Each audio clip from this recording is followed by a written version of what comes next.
Hello and welcome. In this class, we will talk about CRM, Customer Relationship Management.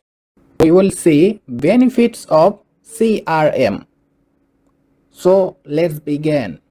So, what is CRM? Customer Relationship Management.